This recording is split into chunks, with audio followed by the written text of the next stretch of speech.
Le président Paul Biya a donc prêté serment le 6 novembre 2025. Il y a quelques jours, ils sont nombreux, ces Camerounais, qui exigent, entre autres réformes, un remaniement ministériel. Et certains s'accordent à dire que ça devrait être un vrai remaniement ministériel. Ils sont même nombreux qui ont cru que juste après cette prestation de serment au Palais de Verre Paul Biya, en soirée ou alors le lendemain, on pouvait avoir ce nouveau staff gouvernemental. Pour l'instant, il n'en est rien. Je peux souligner simplement que le dernier remaniement ministériel au Cameroun date de 2019. 6 ans plus tard, il n'y a plus remaniement ministériel. Beaucoup de ministres sont même morts en fonction. Nous avons eu 2 démissions. Il y a quelques mois, la démission de M. Chiroma et la démission de M. Bello Bouba Magari. Jusque-là, il n'y a pas eu un remaniement ministériel. Je commence avec vous,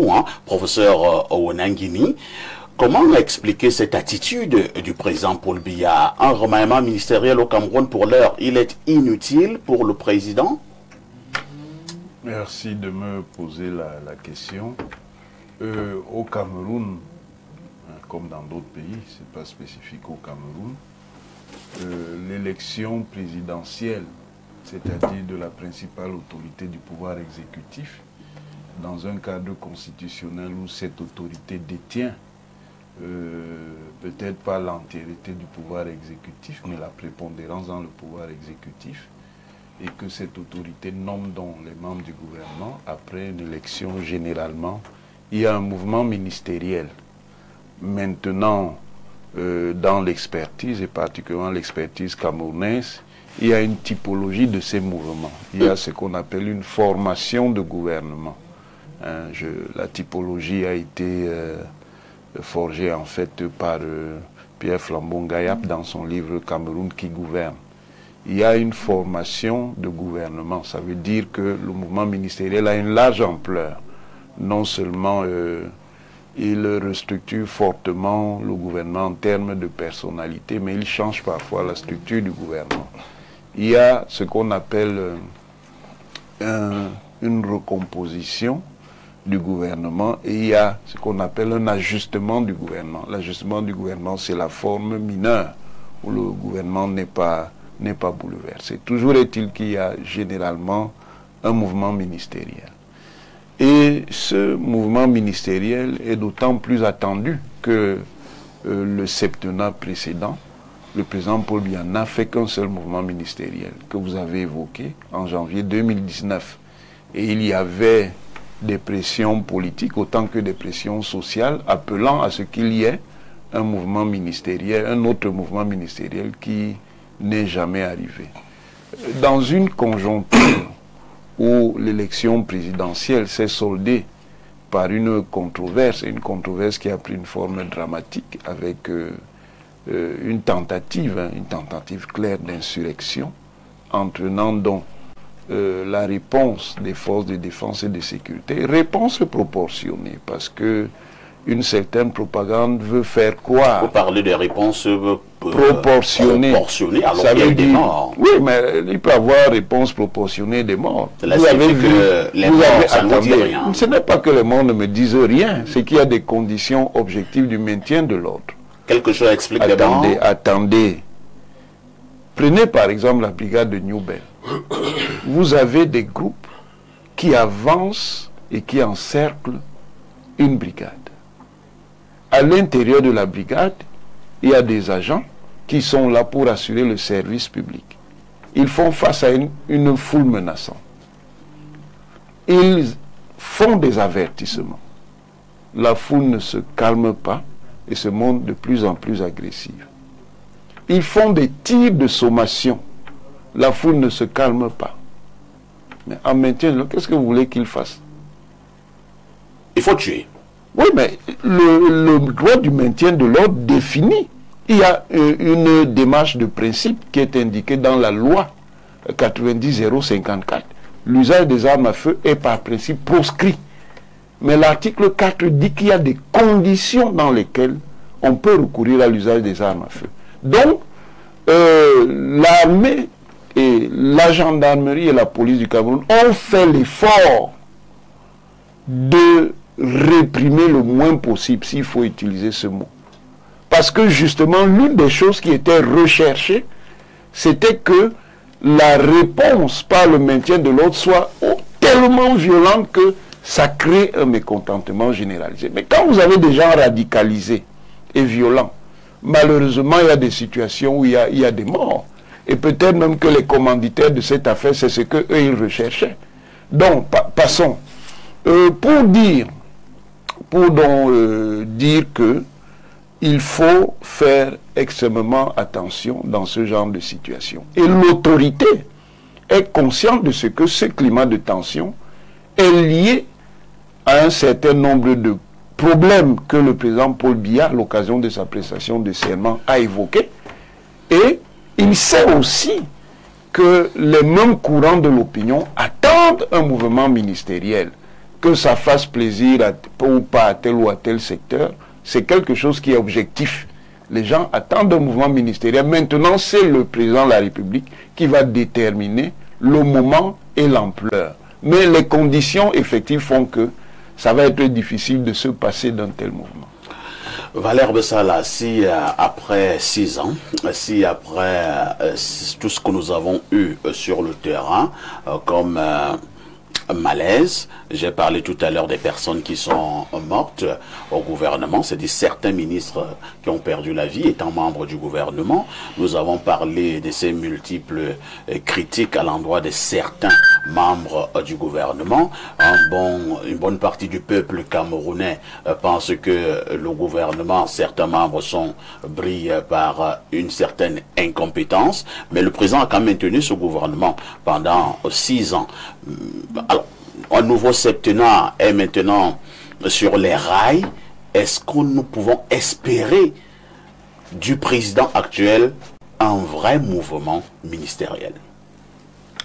Je ne sais pas ce que vous entendez par vrai. C'est-à-dire que parfois le président enlève 2 ou 3 personnes, on les remplace et le même staff pratiquement est maintenu. Est-ce que c'est ce que le président va encore faire? Justement ministériel, ça. Voilà. Donc, je répète, je ne sais pas ce que vous entendez par vrai, parce qu'il n'y a plus rien de vrai. Ce Paul Biya depuis des dizaines d'années. Ah bon? Il n'y a plus rien du tout. Donc, je ne vous ai pas fait compris. Je voudrais simplement dire d'entame que Biya de 2018 n'est plus le Biya de 2025. Qu'est-ce qui a changé? Biya de 2018 avait pris un décret 1 an avant, presque 10 mois avant la présidentielle, il a rafraîchi le gouvernement. On a vu Dion arriver. Dion Ngouté arriver. Immédiatement après les élections de 2018, il a rafraîchi le gouvernement quelques 2 mois après, je crois. Quelque chose comme ça. Mais c'était encore quand même quelqu'un qui avait encore une certaine vivacité, une certaine vigueur. Là, je parle du physique. Et dans l'appareil, certains de ses collaborateurs n'avaient pas encore des ailes aussi poussées qu'on les leur voit maintenant. Alors, 2025, c'est différent. Et je vais vous dire comment c'est différent, parce que il y a des signes. Vous savez, c'est un monsieur Biya qui a capitalisé énormément d'énergie. Quand je dis énormément d'énergie, je parle d'énergie cosmique et astrale. Et quand on voit, je prends seulement un indicateur, la campagne. Quand vous voyez ce qui lui est arrivé à Garoua avec son avion, qui a connu un impair, une avarie, avion qu'il a amené à Maroua, je parle de Maroua, qu'il a amené à Maroua, a connu une avarie, une panne, du fait d'un accident entre guillemets. Le président, qui était encore au trop plein de ses énergies cosmiques, aurait déjoué cette affaire. Je vais aller, ceux qui ont des yeux et des oreilles pour me comprendre, ils me comprennent et me voient. Alors vous voulez parler de la sorcellerie avec le président? Laissez-moi poursuivre. Et il a tellement bien compris le sujet, après Maroua, qu'effectivement que ses adversaires, je veux même dire son adversaire principal, était bien préparé. Sur ce terrain, et sur ce terrain cosmique et mystique, qu'il a renoncé à la monnaie télé. Parce que les gens pensent que... Il a eu peur de la sorcellerie et du roman. Non, non, vraiment, monsieur. Laissez-moi poursuivre. Non, nous voulons bien comprendre. Posez-moi donc des questions vraiment qui me permettent d'avancer. Oui, celle-là ne te permet pas de reculer. Parce que dans la Lekié, il était prévu qu'il aille encore avec son hélicoptère habituel. Il y a renoncé. Les gens ont pensé peut-être que c'est parce qu'il nage, ainsi de suite. Mais Mona Télé, c'est à quelques encablures. C'est 10 minutes, ou 5 minutes même, du palais. Il avait parfaitement compris cela. Donc il a préféré se rétracter, se retirer. Parce qu'en fait, il faut donc penser, voir cette élection présidentielle, ces quelques éléments, pour vous ramener encore. Et là, je vais entrer dans votre question. Donc, on a lancé un message mystique à Biya. Je vais vous dire, monsieur Haïssi, que moi, j'observe toujours les choses avec plusieurs paramètres. Et je vais vous dire que cette élection a été extrêmement mystique. Extrêmement mystique. Même celui dont nous parlions dans et comme à la fin dont le président a gagné, cela signifie que c'est toujours le plus grand même sorti. celui dont nous parlions dans le premier sujet c'est très bien préparé. Mais il a été foudroyé. Et je vais même vous dire une chose. Non, tranquille. Je vais vous dire une chose. Issa Chiroma a justement gagné la bataille mystique. Ah bon? C'est-à-dire que si je vous ai donné les deux éléments du président sur l'avion du président à Maroua et sur son retrait à Mona Télé, c'est-à-dire renoncer à y aller, je vais vous dire qu'il a gagné la bataille mystique, mais bien lui a arraché la victoire en plein jour. C'est-à-dire à travers le Conseil constitutionnel et tout ce qu'on a eu. Parce que Issa a eu la victoire sur le plan mystique. Ça, je vous le dis clairement. Biya a parfaitement compris. Or, Biya, qu'on connaît, jusqu'avant 2018, ne pouvait pas perdre une telle bataille. Biya gagnait toujours d'abord sur le plan mystique et ensuite venait gagner en pleine journée. Or, Issa a gagné sur le terrain mystique. Et rassurez-vous, Maroua, où le Grand Nord, c'est chez lui. C'est chez lui. Ça veut dire qu'il était en parfaite harmonie, en parfaite phase avec les forces cosmiques de chez lui. Vous ne pouvez pas quitter, même fussiez-vous président de la République, à un moment où la colère du peuple gronde. Et vous allez défier un fils du pays qui avait déjà fait le parcours de Issa pendant la campagne chez lui. Donc il était prêt. Parce que Biya, que le Grand Nord acceptait encore jusqu'en 2018, ne pouvait pas connaître une telle avarie d'aéronef. Parce que c'était un grand signe. Ça veut dire même que je vais vous dire une chose. Certainement, là je suis sur certainement, et c'est subjectif ce que je vais dire, certainement il était même prévu qu'il n'atterrisse jamais. Faites très attention. Et que peut-être sa composition cosmique lui a permis quand même d'atterrir. Donc je vais vous dire une chose, monsieur Pafaï, je sors de là parce que ça peut faire peur à ceux qui nous regardent. Ça peut faire peur à ceux qui nous regardent. De la politique en sorcellerie, ou bien de la sorcellerie politique. Vous croyez que nous sommes dans une affaire simple? Dites-nous. Vous croyez que nous sommes dans une affaire simple au Cameroun depuis l'élection présidentielle, depuis que vous voyez tout ce qui se passe? Nous ne sommes pas dans une affaire simple. C'est une bataille entre des Baphomet qui se passe. Et donc, si vous n'êtes pas prêt, vous vous retrouvez écrasé. Vous avez dit tout à l'heure au professeur, et qu'est-ce qu'on fait des morts? Parce qu'il y a toujours des poussins qui finissent écrasés.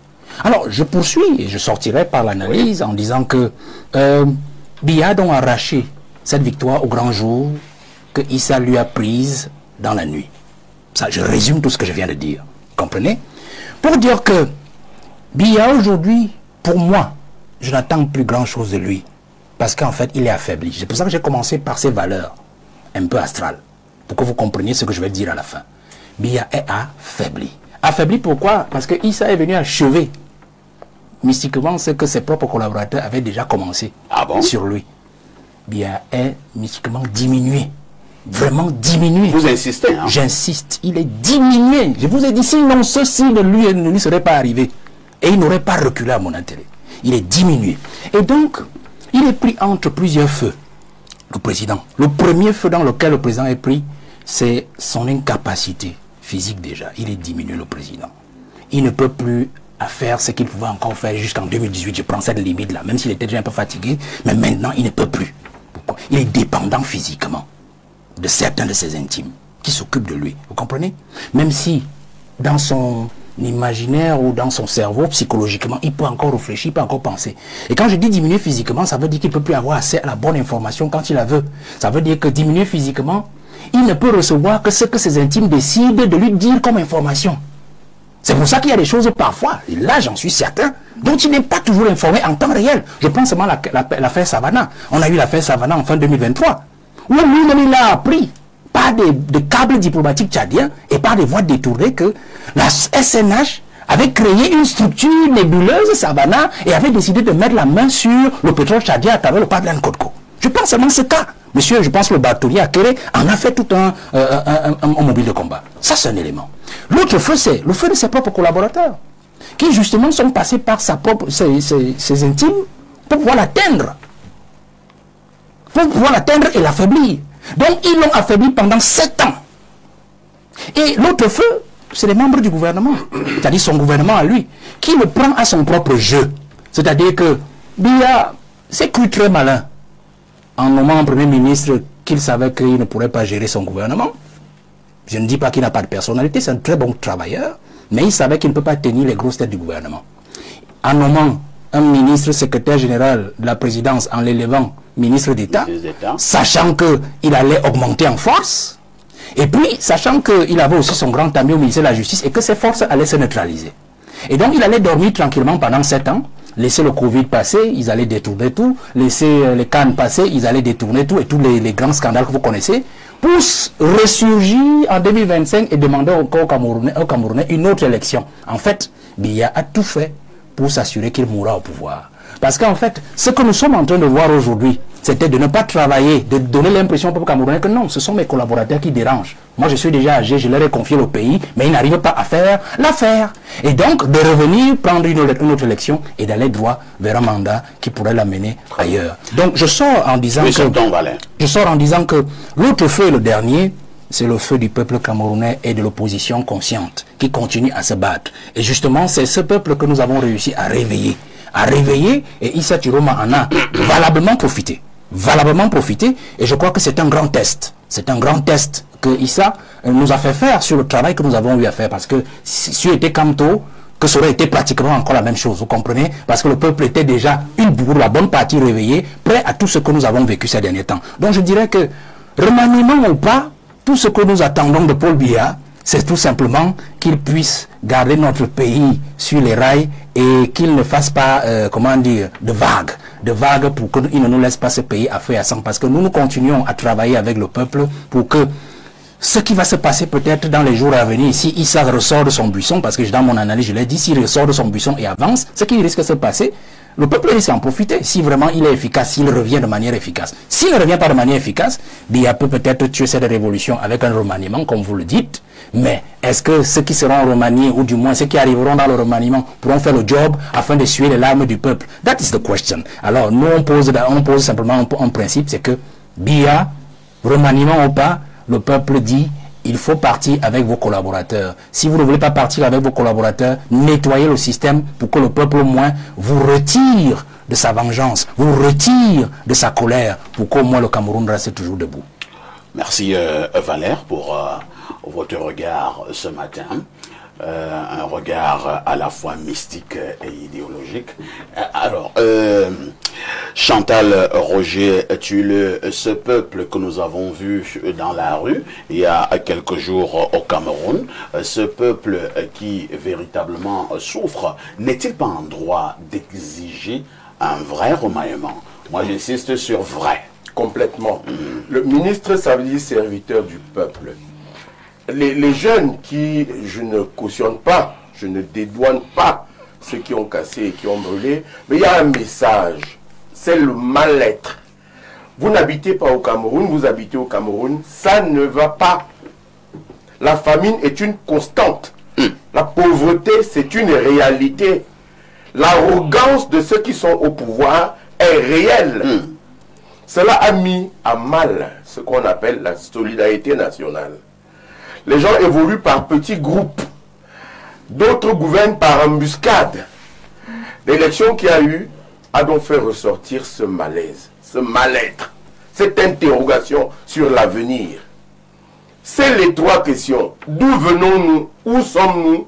Où allons-nous? C'est comme ça que j'essaie de résumer ce que Valère disait tout à l'heure. Évidemment pas mystiquement pour ce qui me concerne, mais vous évitez le terrain mystique? Que je n'évite pas. J'ai dit pour le moment. C'est pour les initiés.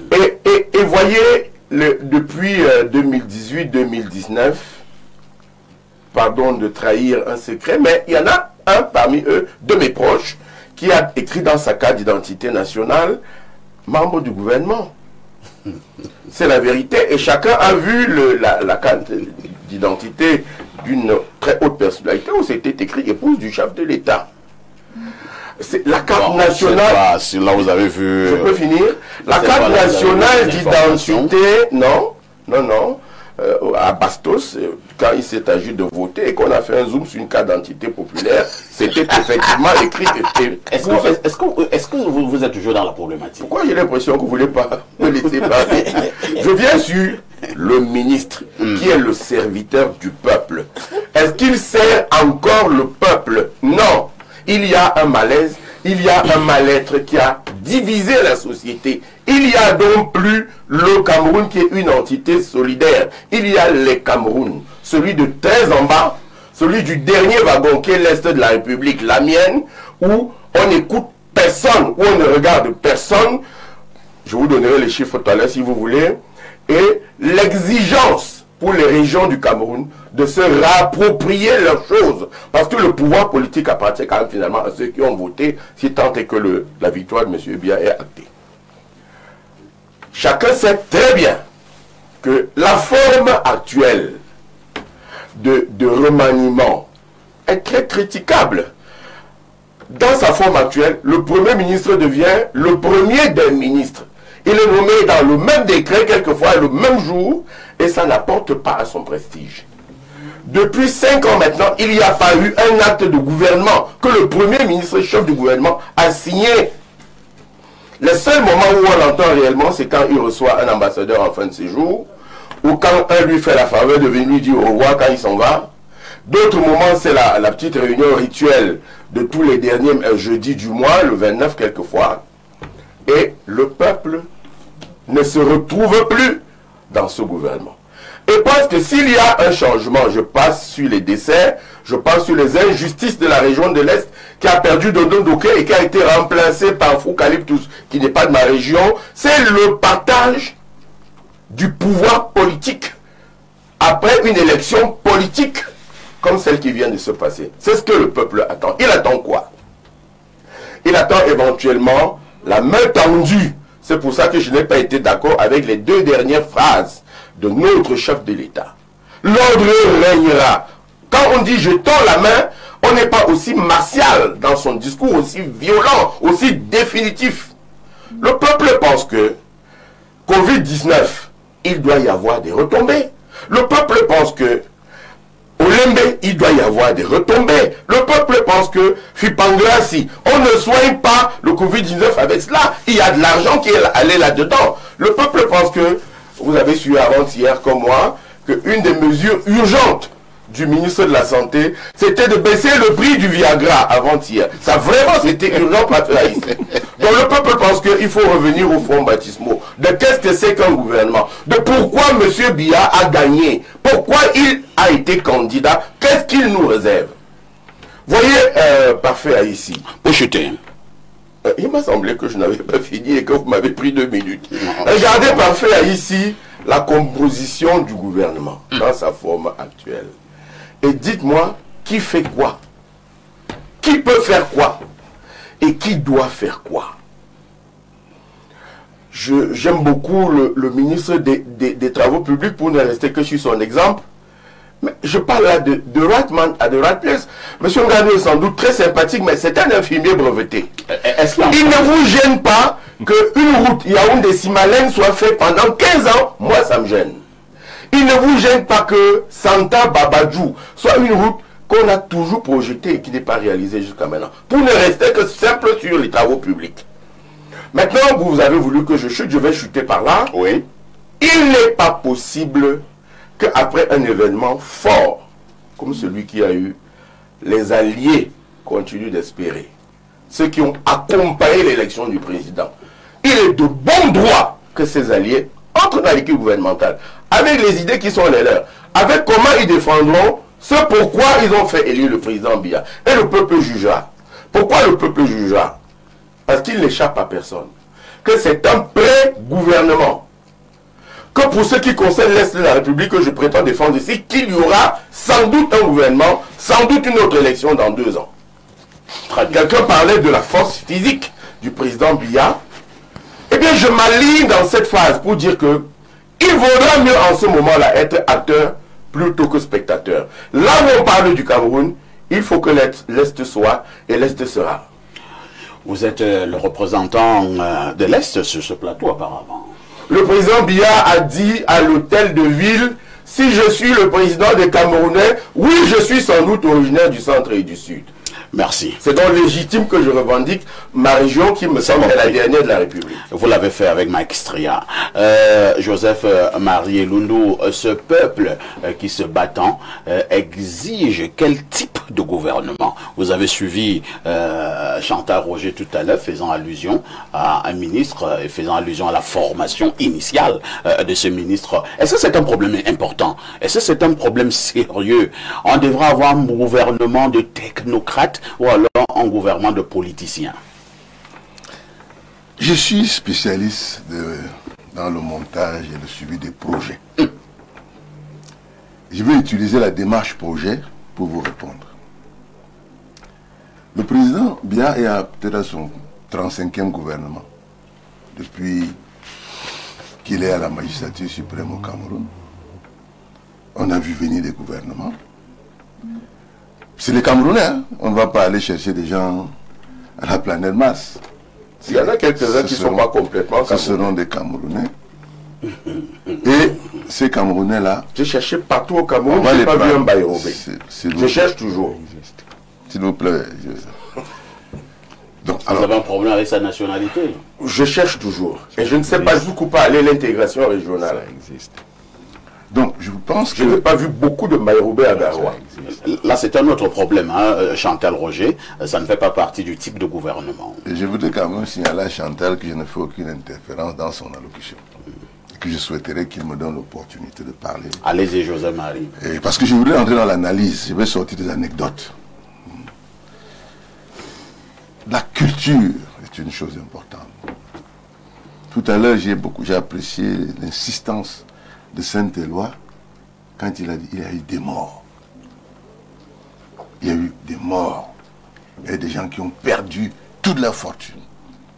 Il y a des familles endeuillées, des familles affamées. Lorsque le président de la République prête serment dans la culture de chez nous, ce jour-là, on aurait dû donner à manger dans les quartiers. Parce que, une fois de plus, un groupe d'individus est allé au palais, pendant que dans les quartiers, les autres regardaient. C'est la métaphore que mon frère Tulé utilise entre ceux d'en haut et ceux d'en bas. Et vous pensez qu'on peut donner de la nourriture dans tous les quartiers? On peut donner, on peut symboliquement, et ça s'est fait dans cette ville. Ça s'est fait dans cette ville. C'est-à-dire qu'il faut qu'on sente que cette affaire concerne tous les citoyens, y compris... Ce sera sur quelle ligne budgétaire? Mais sur les lignes budgétaires du serment. Parce que le serment là a été organisé sur des lignes budgétaires. C'est ces lignes budgétaires. Mais il y a des lignes ici, les lignes communes, où on pioche même pour les anniversaires des enfants des gens. Donc je pense que ça c'est une première chose qui nous montre que... Parce qu'à l'époque il y a eu ça. Oui. Qui nous montre que la culture du don, de la générosité nous a quittés. L'autre chose qui m'impressionne, c'est que je pense que après 65 ans d'un régime présidentiel, et lorsqu'on observe les dégâts de ce régime, que pose ce régime présidentiel, c'est-à-dire qu'à chaque élection, il y a des conflits. À chaque élection, on vous dit, il y a des morts, le code électoral, etc., etc. Et nous sommes en droit de nous arrêter et nous interroger, est-ce qu'un gouvernement suffira à régler les problèmes structurels du Cameroun? Parce que pour ma part, nous avons un problème structurel et non conjoncturel. Donc sur le plan politique, ce modèle montre clairement ses limites. Ce modèle qui fait d'un homme pratiquement un dieu sur terre, et qui lui donne les devoirs, les pouvoirs sur tout. Quelqu'un va inaugurer un petit pont à Somalomo, il dit Paul Biya. Quelqu'un pêche son poisson, il dit Paul Biya. Est-ce qu'on peut arriver à un régime politique où on responsabilise clairement d'autres citoyens? Je pense qu'on devrait porter la réflexion dans ce sens. Sur le plan économique, est-ce que vous savez que nous sommes des esclaves? Notre économie est esclave du système du CFA. Et que nous ne pouvons rien faire de bon. Toutes les batailles que vous nous voyez mener là, c'est parce que nous avons une économie qui marche avec une béquille. Une économie qui fonctionne avec un budget qui est lui-même une fiction. Parce que quand on vous dit 7 000 milliards, on n'a jamais vu les 7 000 milliards là quelque part, posés. Et lorsque vous voulez décider d'investir, si vous devez attendre qu'un ministre des Finances se déplace, aille à Washington, ou au Fonds monétaire, ou qu'il lance un appel des emprunts obligataires, etc., oui, il vous manque l'outil principal qui peut permettre à un pays de fonctionner, c'est l'usage de son instrument monétaire. Je vous donne un exemple simple. En 2008, vous vous souvenez aux États-Unis de ce qu'on appelait la crise des subprimes. Lorsque la crise des subprimes est survenue aux États-Unis d'Amérique, John McCain et Barack Obama étaient en course pour la présidentielle. Ils ont arrêté. On a dit à Bush, le pays est en danger, prends les rênes du pays. Premier et unique acte. Tournez-moi la planche à billets pour 1000 milliards de dollars. Pour sauver Lehman Brothers et tout le système financier américain. Ça, c'est l'outil politique de la monnaie monétaire. Nous, on n'a rien nous permettant effectivement d'agir de manière directe.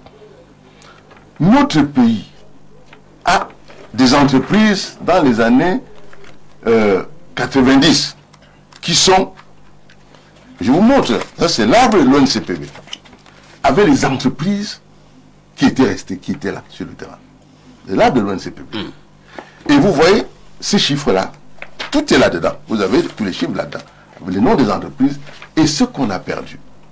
Lorsque ces entreprises, apparemment, on veut nous faire passer du modèle de l'État investisseur, qui était le modèle initial, vers un État libéral, néolibéral, mais en réalité, on veut nous amener vers l'endettement éternel, comme nous sommes aujourd'hui.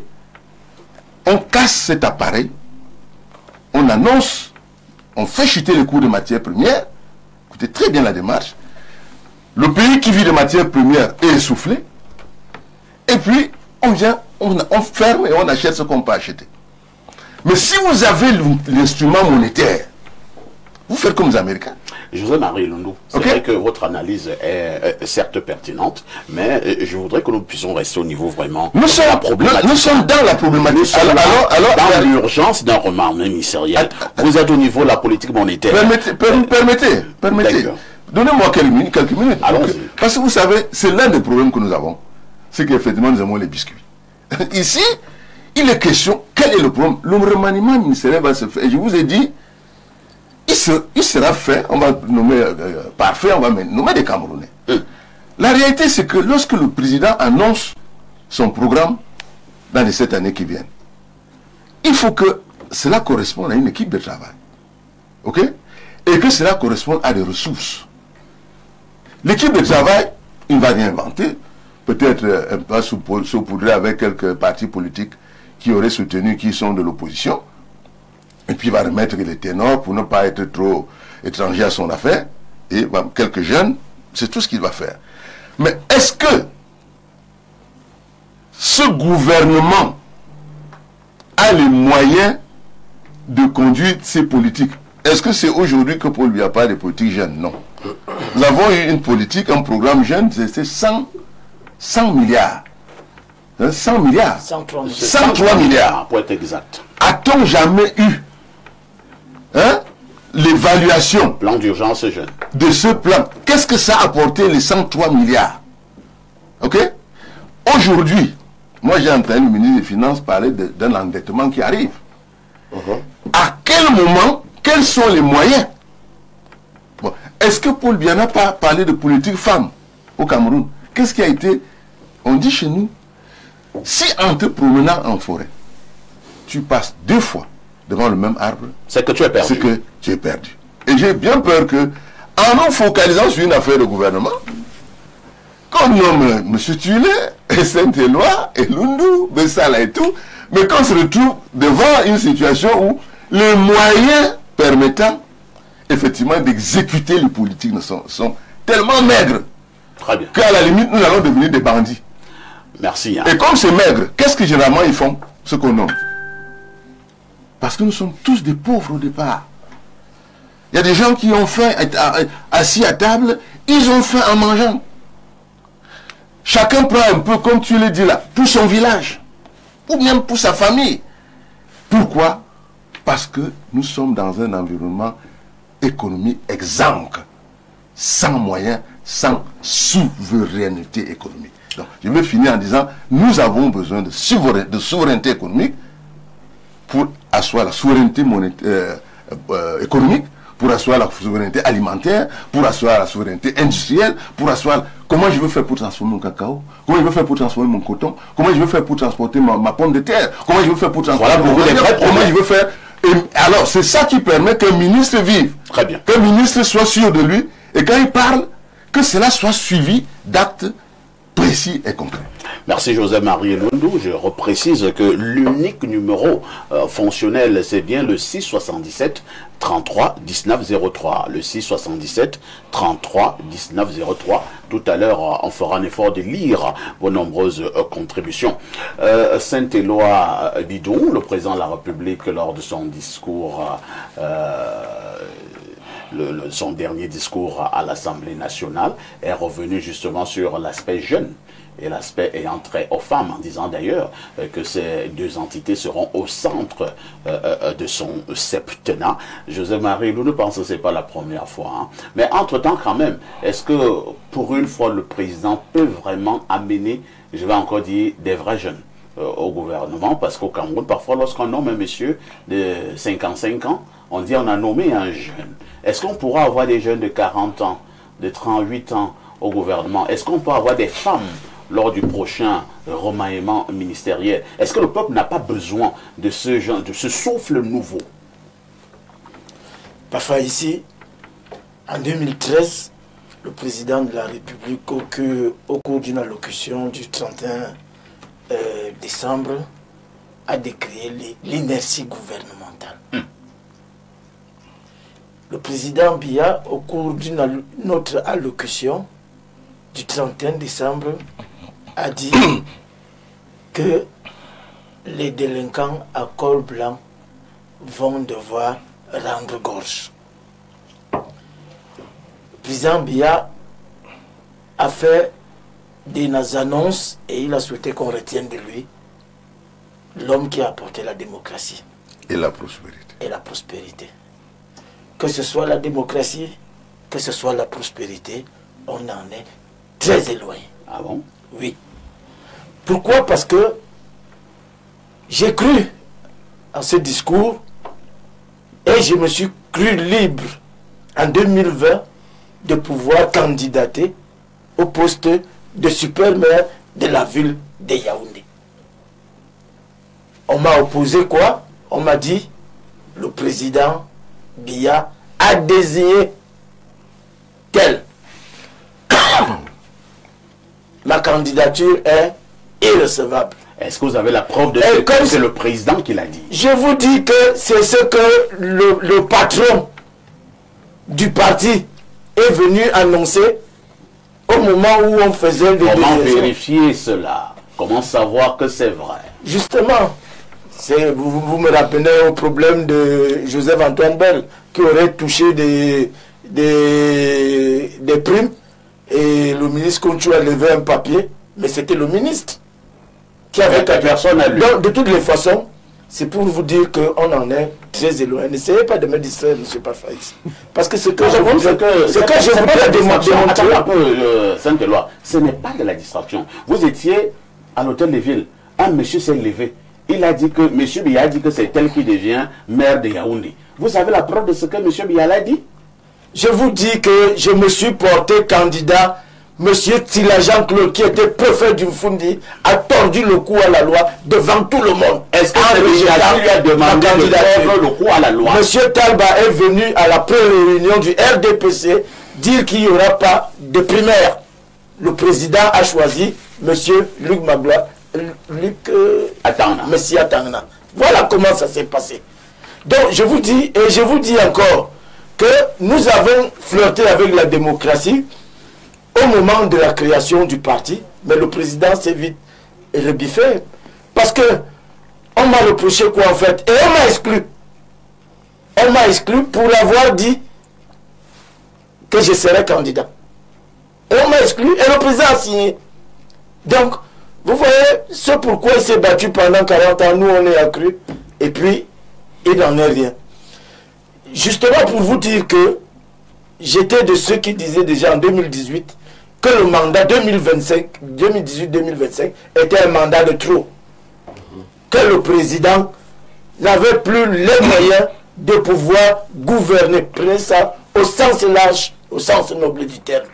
La preuve, 2018-2025, nous avons été gouvernés derrière le rideau à la présidence. Et aujourd'hui, le président revient prendre un autre mandat. Il nous a fait un remaniement il y a 6 ans. Pendant 6 ans, le président n'a posé aucun acte de souveraineté. Qu'est-ce que vous entendez par acte de souveraineté? Il n'a fait aucun conseil de ministres. Il n'a pas présidé le conseil supérieur de la magistrature. Voilà 2 instances qu'il est seul habilité à agir. Il n'est pas vu la sortie des militaires de l'Émir. Et on continue donc. On continue donc. Et c'est pour ça que le peuple revendique à corps et à cri un remaniement ministériel. Et un remaniement. Vous savez, le peuple se nourrit du vin, des jeux, du pain et du sang. Et le peuple réclame le sang de ceux qui sont responsables de leur brimade. Et le peuple ne veut plus voir ces hommes dont la condescendance, l'insolence, l'arrogance, les abus crèvent les yeux. Il faut donc que le président écoute le peuple. Le peuple veut un remaniement ministériel. Je ne sais pas de quelle ampleur sera le remaniement. Ce sera un remaniement ministériel, un réaménagement gouvernemental, un réajustement, un remaniement sanction, un remaniement de positionnement. Par exemple, des gens qui se sont bien décarcassés pour la campagne, comme mon frère Onangini. Il faudrait... on ne sait pas. Vous appelez au gouvernement. Non, de toutes les façons, il s'est battu, c'est ce qu'il dit. Il a des capacités, il s'est battu, il est en droit. Moi, je me suis battu pour le RDPC, mais on m'a exclu. Ce qui ne fait pas de moi, pour autant, un mauvais militant du RDPC. Sauf que le président nous a dit qu'on n'avait plus besoin de prendre le maquis pour exprimer ses opinions. Et là, je suis victime de mes opinions. Et je réclame et je revendique haut et fort mon appartenance au RDPC, ma fidélité aux idéaux que le président a défendus. Malheureusement, ils sont nombreux à mal penser. Et c'est ça qui amène donc le président dans l'abîme. Vous voyez, vous allez chuter. Je chute. Le gouvernement aujourd'hui est insolvable. Parce que à chaque membre du gouvernement du président Biya est attaché une affaire. Affaire Vondoyolo, affaire Ngongo, affaire... affaire Ngongo, il y en a. Affaire Ngongo, affaire Malachi Manaouda, affaire Le, affaire Famen Dongo, affaire... Toutes ces affaires sont pendantes. Dans tous les ministres de Biya. Tous les ministres ont... Est-ce que c'est pas excessif quand même? Je vous dis, tous ont des affaires. Très bien. Mais on ne peut pas passer d'un revers de la main l'ensemble du groupe de personnes que le président Biya a utilisé. Et il y en a qui ont quand même posé des actes. Je veux dire que M. Cavall, malgré ses... bon, vous comprenez, si on lui demande un jour, qu'est-ce que tu as fait quand tu étais président de l'Assemblée, il pourra quand même vous dire, allez en Guakelé, vous allez voir ce que j'ai laissé là-bas. Donc il y a des gens, M. Alain-Luc perd son âme, si on lui demande ce qu'il a fait, il va vous dire, allez au quartier de dragage. Vous allez voir ce que j'ai laissé. Ce n'est pas pour lui. Monsieur Nganou Djoumessi, donc Chantal Roger, tu le parlais tout à l'heure, si on lui demande qu'est-ce que tu as fait en 10 ans au ministère des Travaux publics, il pourra dire aux gens, allez à dragage, vous allez voir. C'est-à-dire l'immeuble ministériel le plus moderne, qui est comme le nez sur la figure au quartier de dragage. Donc lorsqu'on a construit l'immeuble ministériel, on a réussi le pas. Il pourra dire aux gens, allez sur le deuxième pont, sur le Vouri. De toutes les façons, c'était juste pour dire que tout le monde n'est pas mauvais, mais c'est devenu un impératif catégorique. Le président doit se munir d'un cachet pour nettoyer cette écurie gouvernementale. Professeur Wanangui veut absolument prendre la parole et on vous donne cette parole, professeur. Oui, merci de me donner la parole. Comme je l'ai déjà indiqué, la tradition camerounaise est qu'au début d'une mandature, au début d'un mandat de président, il y ait un mouvement ministériel qui inaugure en quelque sorte l'action que le président, appuyé par son gouvernement, va mener tout au long du mandat. C'est un élément de tradition qu'il ne faut pas négliger. Mais on ne s'arrête pas simplement à la tradition. Maintenant, à l'occasion d'un tel mouvement ministériel, le président de la République, qui a la prérogative constitutionnelle de nommer le gouvernement, va nécessairement arbitrer entre différentes considérations. La littérature scientifique établie avec ses auteurs de référence, le professeur Augustin Conchou-Komeni, M. Pierre Flambeau-Gayap, M. le préfet Galim Irenengon et moi-même avons dressé les critères qui entrent en compte dans l'élaboration d'une équipe. Il y a nécessairement des critères politiques en termes de confiance. Il y a des critères techniques en termes de profil, par exemple. Il y a des critères de parcours. Il y a des critères de parcours qui sont également pris en compte. Que le parcours soit un parcours politique, par exemple, à l'intérieur d'une organisation politique sur laquelle on s'appuie, comme le RDPC, ou que le parcours soit administratif ou même purement technique. Donc tous ces éléments-là peuvent entrer en compte. Maintenant, comme disait M. Elundu, il y a des conditions, et je dirais des conditions contraignantes de l'action d'un gouvernement. Et les préoccupations que posent nos compatriotes ont trait à ça. C'est-à-dire, quelle est la marge de manœuvre d'une équipe gouvernementale que le président Paul Biya va pouvoir mettre en place? Et c'est là où le poids d'une contrainte pèse, qui est le grand problème des pays de la zone franc. Comment faire, par exemple, des politiques structurelles sur le plan économique en étant privé d'une action directe par la monnaie? Ça, c'est une grosse difficulté. Et ça, c'est l'un des problèmes que le président a toujours rencontré. Mais évidemment, il fait face à des résistances stratégiques qui viennent de l'extérieur. Et qui sont, pour finir, qui sont à l'origine, d'ailleurs... Répondez à la question, professeur. Mais est-ce que je n'ai pas répondu à la question? Je vois le thème là. Est-ce que je n'ai pas... enfin remanier le gouvernement? Mais il va remanier le gouvernement. Il a répondu. Attendez, moi je vais poser une autre question. Oui. Je m'appuie sur Valère Bessala. vous êtes dans des explications idéologiques. Non, ce n'est pas des explications idéologiques. C'est des explications systémiques et structurelles. Ce n'est pas la même chose. Je ne suis pas son porte-parole, mais il a posé un problème sur cette table. Oui. Le président Biya que nous avons en 2025, est-ce qu'il a encore toute sa capacité, toute sa force à redonner un gouvernement de forte amplitude au peuple et valeur et aller en profondeur pour démontrer qu'il y a déjà un certain nombre de soucis? Monsieur Aïssi, est-ce que cela n'est pas le monsieur Aïssi, vous savez que cela relève d'une construction mythologique. Ah bon? Oui. Ce qui est déterminant dans l'être humain, c'est certainement la condition physique, mais c'est surtout la condition intellectuelle.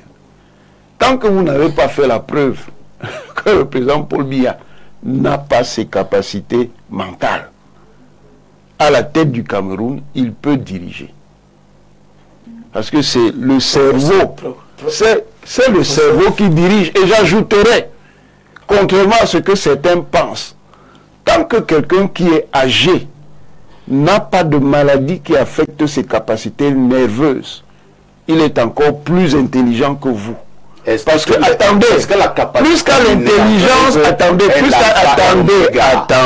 plus qu'à l'intelligence constitutive, s'ajoute l'intelligence acquise de l'expérience. Le conseiller technique du président Yadema, s'ajoute, le président a mal au pied et n'a pas mal à la tête. Même que je suis d'accord avec vous.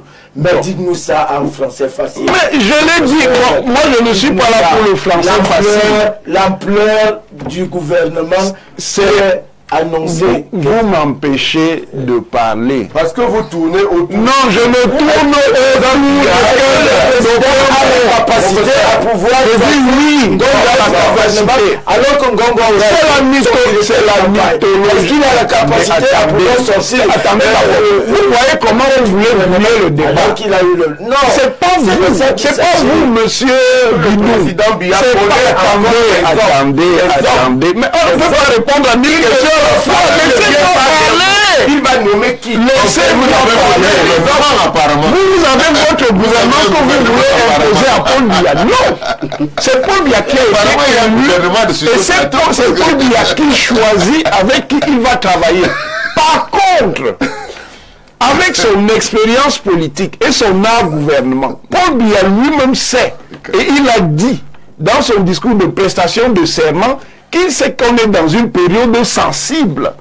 Et dans une période sensible, lui-même a intérêt à intégrer dans une certaine mesure les attentes qui viennent de ce que vous appelez le peuple. Moi, je dirais simplement la communauté. Valère Bessala veut encore réagir. Valère Bessala, le professeur Wanangini insiste, tant que l'homme a encore toutes ses capacités mentales, il n'y a aucun souci. Personne de nous, sauf preuve ici, n'a le bulletin de santé du président. Personne. Donc alors, autant je ne peux pas dire avec certitude qu'il ne peut plus, autant aussi ceux qui disent qu'ils peuvent ne peuvent pas le dire avec certitude et preuve à l'appui. Donc nous autres qui disons qu'il ne peut plus ou alors il ne pourrait plus sur une certaine proportion, c'est sur ce que nous voyons, ce que nous écoutons. Bon, donc je voudrais dire que on parle du discours du président. Les discours du président ne valent plus rien au Cameroun. Je prends le discours du 31 décembre, je crois que René Tchoula en a parlé, ou René Bidou, 2018. Ce septennat sera le plus important. Oui, il a dit. Vous avez l'impression qu'il a été le plus important? Non. Positivement? Non. Non. Mais négativement? Oui. Les détournements, Covid, les morts dans le gouvernement, on n'a jamais renouvelé, le Conseil supérieur de la magistrature, il n'a jamais tenu, quand Conseil ministériel, rien du tout. Donc, vous comprenez, et l'homme revient encore à la prestation de serment avec un discours où il a senti quand même que la jeunesse s'est réveillée, parce que ce qui se passe actuellement, c'est la jeunesse. Ils sont coincés de ce que la jeunesse qu'ils ont utilisé pendant 40 ans commence à s'éveiller, et que la jeunesse de 2025 et de 2018 est en train de se démultiplier. Et c'est pour cela qu'ils ont fait une emphase, celui qui a rédigé le discours sur la jeunesse et la femme. Mais alors, et quand même il dit qu'il va faire la part belle à la jeunesse et à la femme, il parlait des travaux IMO. à haute intensité de main-d'œuvre. Ça veut dire des enfants qui vont prendre les pelles dans les quartiers, les truelles, et qui bordent la route, etc. Voilà ce que Paul Biya réserve à la jeunesse. C'est-à-dire les travaux dans les bords des rues à faire. Alors qu'il faut absolument que la jeunesse intègre, puisque nous parlons du gouvernement, que cette jeunesse intègre effectivement l'appareil pour qu'elle fasse montre de ce dont elle est capable. Prenez le ministre de la Jeunesse. Plus de la soixantaine aujourd'hui, il tire vers 70 ans, un ministre de la jeunesse. Alors qu'on a des casses partout, c'est les jeunes qui cassent. On s'attendait justement à voir que le ministre de la jeunesse, qui est un congénère de la jeunesse, se lève et dise, voilà, nous ne pouvons pas le faire. Mais le mec ne peut pas sortir, le mec ne peut pas sortir parce qu'en fait, il n'est pas de la génération, il n'a pas d'intérêt pour la génération. Alors, sur la question du gouvernement, moi je pose la question autrement, puisque certaines personnes ne veulent pas répondre. Qui a intérêt à ce qu'un gouvernement soit pris et qui n'a pas intérêt? C'est ça le véritable souci. Lorsqu'un chef a atteint ce niveau, je vais dire entre guillemets, d'incapacité physique apparente, parce que personne n'est dans sa tête pour savoir que psychologiquement, le niveau d'incapacité a atteint un tel niveau, vous comprenez? Donc, on se pose à qui a intérêt à ce qu'il n'y ait pas de gouvernement? Ceux qui sont actuellement dans le gouvernement n'ont pas intérêt. La première preuve, c'est qu'il y en a qui sont morts depuis 2022 dans le gouvernement jusqu'à aujourd'hui. Le gouvernement n'est pas sorti parce que tous savaient que un gouvernement qui sort, forcément, l'un ou l'autre va perdre sa position. Et que le Biya qui est fatigué maintenant là, on va vers la fin de Biya, c'est-à-dire la fin physique, mais aussi la fin d'un régime. Et donc, un gouvernement suppose qu'ils vont perdre la main sur la succession. C'est-à-dire que celui qui est LGPR risque de ne plus être LGPR au prochain gouvernement. Celui qui est ministre de la Justice, celui qui est ministre de ceci risque de ne plus avoir la même position. Et donc, c'est ceux qu'on va nommer qui auront la main sur la succession, puisque le vieux est déjà très âgé. Donc, à tout moment, tout peut arriver. Je m'en excuse. Vous comprenez? Donc, voilà qui a donc intérêt. Ce n'est pas eux. Ils n'ont pas intérêt. Et ils ont même commencé à introduire dans nos esprits une affaire de vice-présidence. On en parle pas. Non, je suis sur le gouvernement. Une affaire de vice-présidence. Alors, qui aurait intérêt à vice-présidence? Je ne crois pas que c'est celui qui est LGPR. Parce que pour le moment, c'est lui qui tient le pays. C'est lui qui donne les ordres aux autres ministres pendant que le Premier ministre se ronge les doigts. Instruction du président. Très bien, très bien. Quelqu'un a dit qu'il gouverne derrière les rideaux. Et donc, vous croyez qu'il aurait un intérêt à ce qu'il y ait un vice-président? Non, il va torpiller le projet. Parce qu'un vice-président suppose qu'on le démette de ses responsabilités ou de sa prégnance sur le reste des membres du gouvernement et sur l'appareil, et que ce soit le vice-président qui fasse le travail à la place de Paul Biya, et que lui s'endorme. Donc nous avons un souci avec le Biya d'aujourd'hui. Je termine par là. Nous avons un souci avec le Biya d'aujourd'hui. Et je sors par là pour dire que le problème aujourd'hui, et ça c'est un appel aussi, à ceux qui partagent son intimité. C'est-à-dire que c'est le moment pour ceux qui sont dans son intimité, notamment dans sa cuisine, de comprendre que Biya vous a laissé cette année pour faire du Cameroun ce que vous voulez. Le pétrole de la SNH, les ministres qui détournent et qui parfois donnent des bakchiches à gauche et à droite. Il vous a laissé 7 ans. Permettez-vous qui partagez l'intimité du président de la République que ce monsieur, ce patriarche, sorte par la grande porte. Permettez-lui de prendre vraiment, si on dit qu'il y aura vraiment un gouvernement, qu'il prenne vraiment un gouvernement pour nettoyer, qui châtie et qui essuie les larmes du peuple. Parce qu'effectivement, tout se passe dans sa cuisine. Merci. Et à José-Marie, qui insiste également à prendre la parole. Nous avons besoin d'un gouvernement qui nettoie, un gouvernement qui puisse répondre aux aspirations du peuple. Et non un gouvernement encore juste pour jouer. C'est ça? Parfait. Je suis vraiment impressionné par le côté émotionnel qui anime. Mais nous parlons de la République. C'est normal qu'il y ait de l'émotion. Je vais vous dire une chose. Moi aussi, j'en ai. Je pense que nous avons la mission de construire le Cameroun de demain, dont parle Valère. Mais ce problème de Valère, c'est qu'il pense qu'il peut le faire maintenant et tout de suite. C'est-à-dire nous sommes dans un modèle de 43 ans. Monsieur, donnez-moi 2 minutes. C'est-à-dire, vous êtes dans une sorte de baobab qui a mis ses racines. Vous comprenez? Et pour déraciner cette affaire, vraiment, il faut être réaliste tout simplement. Les gens essaient de se mettre à la place du président Biya. Je pense que c'est difficile de le faire. Parce que personne ne sait véritablement d'où viennent ces décisions. Personne. Peut-être ce n'est même pas lui qui... Peut-être ce gouvernement viendra d'un cabinet qu'il a commandé dans le monde. Mais ça, vous ne pouvez pas le savoir. Mais si vous nous le dites, c'est très dangereux. Il va signer. Non, je dis que... Si vous le dites, je dis ceci, le casting, on appelle ça un casting. Parce que si vous êtes d'accord avec moi, moi je suis d'accord avec vous, partiellement que il ne sait plus, il n'a pas rencontré des gens, il n'est plus, etc. Mais n'oubliez pas que Paul Biya a indiqué que les consultations stratégiques ont été faites, bien sûr. Il a dit. Alors qu'on disait justement que ce n'était pas ça. Que c'est Ngongo. Voilà. Il a dit pendant le discours que les consultations stratégiques que j'ai faites avec mes équipes me permettent de voir. C'est la seule chose que moi j'ai. Je suis journaliste dans une époque. Je ne veux pas lire dans la boule de cristal. Ni je ne cherche pas le sexe des anges.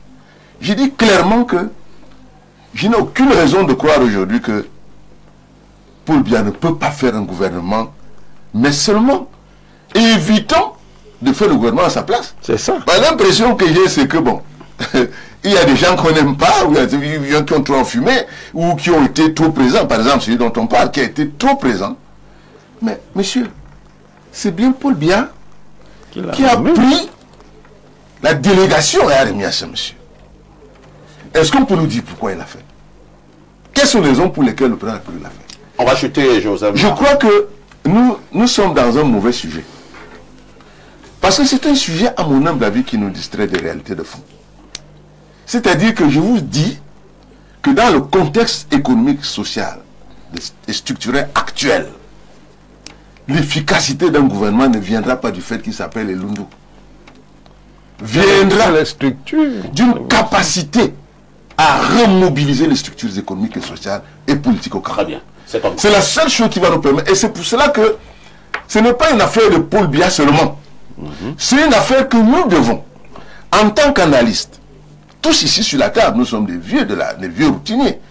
Moi, quand j'ai vu la fiche, j'étais heureux. Parce que ça, c'est vraiment la Dream Team, l'une des Dream Team au Cameroun aujourd'hui.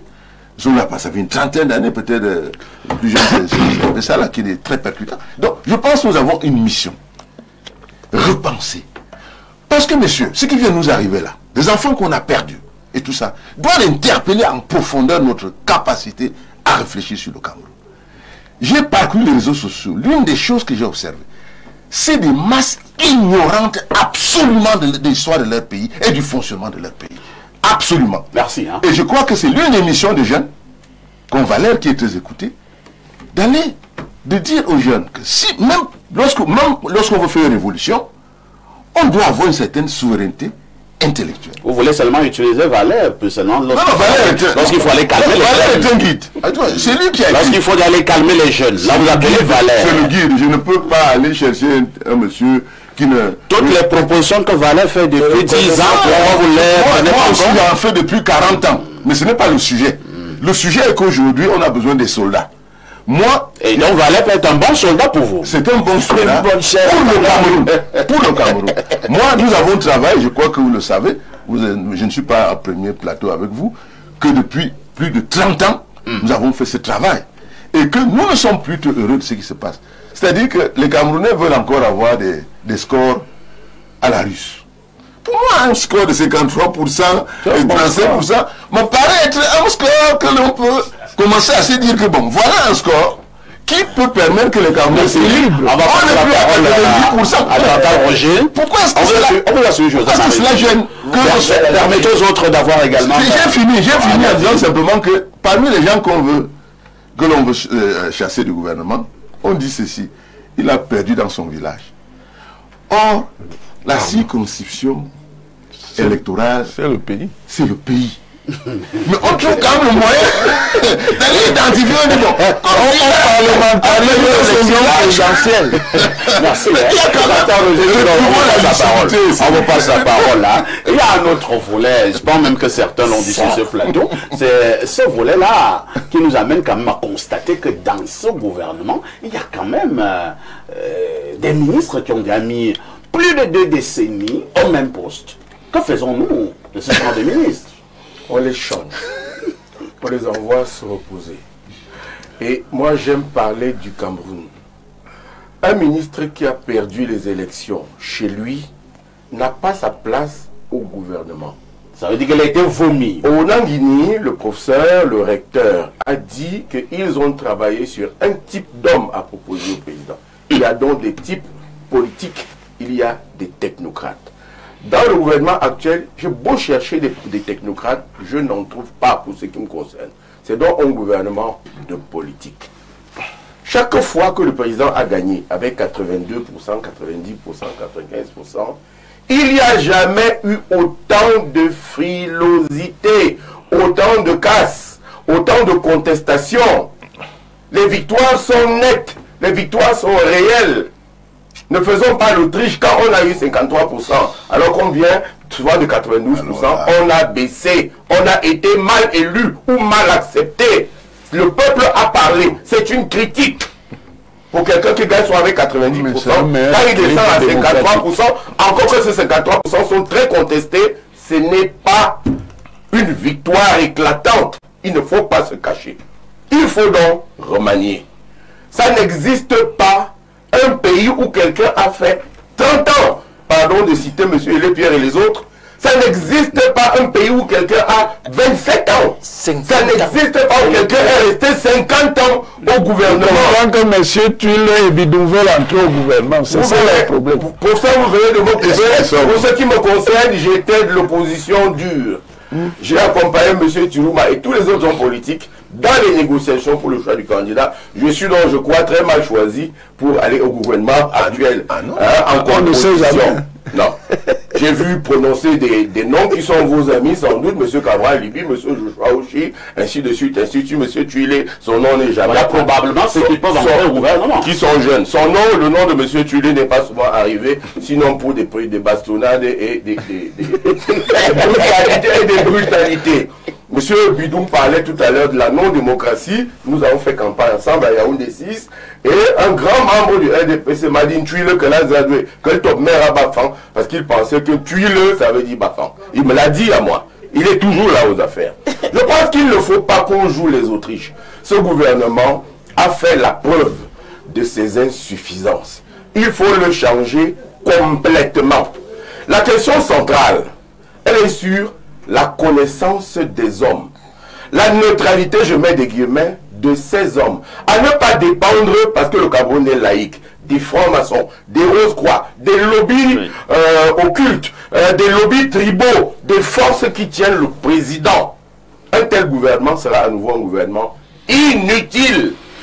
Il faut, je finis par là, je finis est tenu par des francs-maçons, des roses. Non, on ne s'est pas bien compris. J'ai dit qu'un gouvernement qui serait dicté par ces loges, alors que nous sommes dans un pays laïque, ne changera rien du tout. Un autre volet que nous survolons allègrement ces moments-ci, c'est je crois que vous allez arracher le bic que le président Cavaille a envoyé à cette allure. Je voulais sans doute trahir quelque chose. Le ministre Onangi est régulièrement cité comme ministre de la ville. Et donc, pour entrer sur quelque chose de plus, qui me tient le plus à cœur, je voulais dire simplement que quand un gouvernement a échoué comme celui-ci, il faut remanier. Il faut remanier pourquoi? Parce que, au contraire de ce que nous avons vu, le tribalisme a rejailli. Un problème qu'on peut régler fondamentalement, c'est également le problème du nozo. C'est que ces jeunes, ceux qui sont en brousse, c'est des jeunes. Ce n'est pas des vieux qui sont des guerrieros. Il faut regarder très, très sérieusement le problème de l'Est de la République. C'est capital, c'est essentiel, c'est important. Merci. Permettez-moi d'aller au niveau de notre messagerie où nous sommes très bousculés. Ils sont éparpillés à travers le monde, ils veulent contribuer. Je prends d'abord ce premier message qui nous vient du Tchad. Bonjour parfait, bonjour au panel. Juste pour dire que les discours politiques en Afrique, on était toujours... on sait toujours ce que le peuple demande. C'est un changement radical du groupe ministériel qui ne nous sert plus à rien, avec des éternels ministres. Que Dieu veille sur le Cameroun. C'est Bada Emmanuel depuis N'Djamena. Un autre message, bonjour chers voisins. Un remaniement est plus que jamais urgent, mais avant cela, il doit officiellement retirer la signature. Je ne sais pas de quoi vous parlez. C'est Saïd Edi Caprio du côté des Garois. Un autre message ce dimanche. Bonjour Perfecto, le Clément Atangana de la modération. Je salue le plateau et nos téléspectateurs. Remanier le gouvernement n'est pas seulement une opération cosmétique. C'est l'occasion de réinsuffler de l'efficacité, de la modernité et une réelle représentativité. Je voudrais insister sur un point crucial.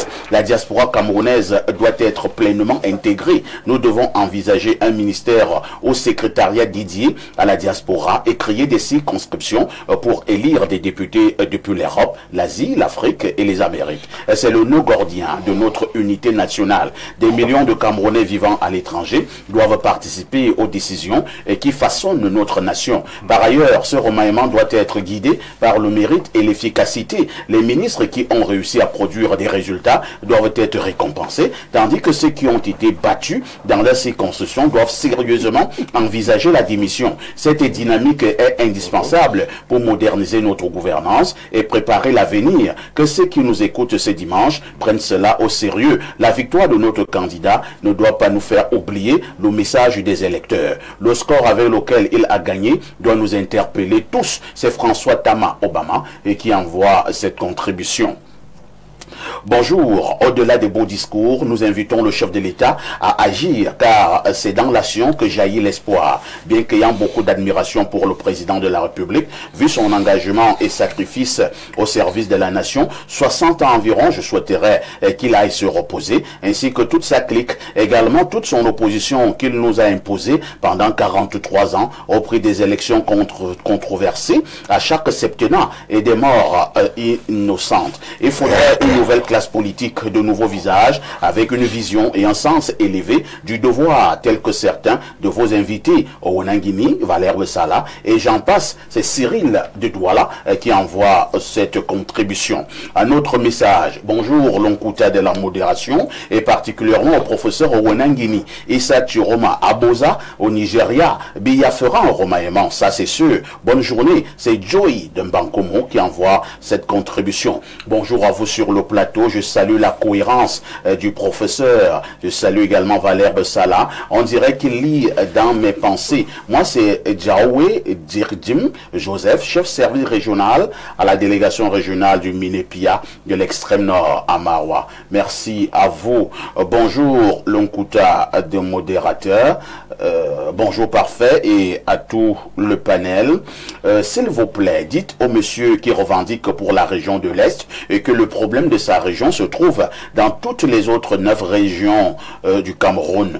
Tout le pays est en larmes parce qu'un groupe d'individus s'est accaparé le pays au bénéfice de leurs enfants. Je suis du Sud, mais pour nous, les enfants des pauvres, quand tu es trop fort à l'école, tu n'as droit qu'à l'école normale supérieure et rien de plus. La preuve, c'est ça que le papy vient de réouvrir. Et au sorti de cette école, tu attends encore 3 ans dans l'espoir de percevoir ton premier salaire, mais étant au nord, en fin de compte, soit tu pars au Canada, soit tu prends le crédit à la banque et tu abandonnes ce travail de misère et rentrer chez toi faire l'agriculture et l'élevage. S'il te plaît, parfait, ici, dites-nous, un monsieur qui fait 25 ans dans un ministère, c'est pour envoyer quel message aux Camerounais? C'est Guy depuis Guider. Un autre message, un remaniement ministériel au Cameroun pourrait être perçu comme une solution pour apaiser les tensions politiques actuelles, mais son efficacité dépendrait de plusieurs facteurs. Il parle de contexte politique tendu, d'un réajustement des équilibres internes, d'un maintien de la stabilité, et il parle des attentes des Camerounais. En somme, un remaniement ministériel pourrait être une solution temporaire pour apaiser les tensions, mais il faudrait qu'il soit accompagné des réformes profondes et d'une volonté de dialogue politique pour résoudre les problèmes structurels qui affectent le pays. C'est Laurent depuis Douala qui envoie ce message. Prenons ce dernier message. Bonjour, cher Perfecto. Un remaniement est urgent, mais avant cela, le chef de l'État doit accorder des remises de peine et la grâce aux personnes privées de liberté, diminuer le nombre de ministres et le train de vie de l'État, admettre certaines autorités administratives et directeurs à faire valoir leur droit à la retraite, refonder la question foncière et minière, valider le projet du code électoral consensuel, accorder la primeur sur le poste du Premier ministre à un opposant. Pour terminer, arrêter cette affaire de la lutte contre la corruption qui est en contenu flou et creux et mettre sur pied la lutte contre les corrompus. C'est Saïd DiCaprio depuis Garoua qui envoie cette contribution. Nous prenons cette touche oppose et on reviendra pour la dernière ligne droite de votre programme.